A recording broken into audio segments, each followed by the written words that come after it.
নমস্কার, জয় মাতারা। আমি অ্যাস্ট্রো হিমাংশু ভাগ্যের দোয়া থেকে আপনাদের সকলকে জানাই আন্তরিক শুভেচ্ছা, ভালোবাসা। দেখুন, আমরা অনেকেই ঘরের বাথরুমে স্নান করি, আবার অনেকে হয়তো আমরা বাইরে স্নান করি।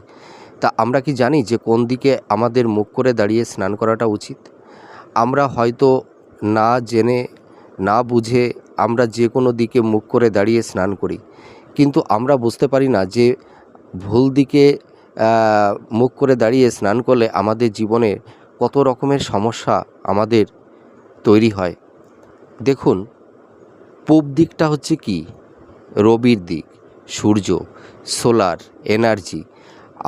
আমাদের শরীরের যে শক্তিটা, আমাদের মধ্যে যে পাওয়ার এনার্জিটা, সেই এনার্জিটা কিন্তু রবি আমাদের দিয়ে থাকে।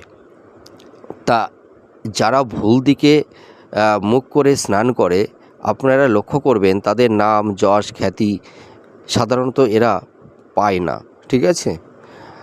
আর এদের শরীরের মধ্যে একটা মানে একটা পরাক্রম, একটা এনার্জি, শক্তি তাদের মধ্যে কিন্তু খুব একটা বেশি থাকে না, যার কারণে আমাদের শরীরে নানা রকমের সমস্যা তৈরি হয়।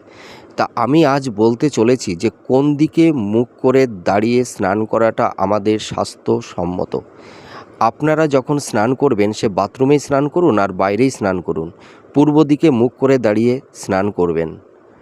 আর স্নান করার পর সূর্যদেবকে প্রণাম করবেন, আর একটা মন্ত্র বলবেন। সেই মন্ত্রটি হলো ওং সূর্যায় নমঃ, ওং সূর্যায় নমঃ, ওং সূর্যায় নমঃ। আপনারা 3বারও পাঠ করতে পারেন, আবার 9বারও পাঠ করতে পারেন। আর যদি কেউ মনে করেন যে আপনারা স্নান করার পরে আরেকটি পদ্ধতি অবলম্বন করবেন, আপনারা কি করবেন, একটা তামার ঘটি নেবেন, সেই ঘটিতে জল ভরবেন, সেই জলের মধ্যে একটা লাল জবা ফুল দিয়ে আপনারা সূর্যদেবের প্রতি একটা ভক্তি প্রণাম আপনারা করবেন, ঠিক আছে? আর ওই মন্ত্রটা মনে মনে বলবেন। দেখবেন আপনারা ভালো থাকবেন, সুস্থ থাকবেন। জয় মাতারা।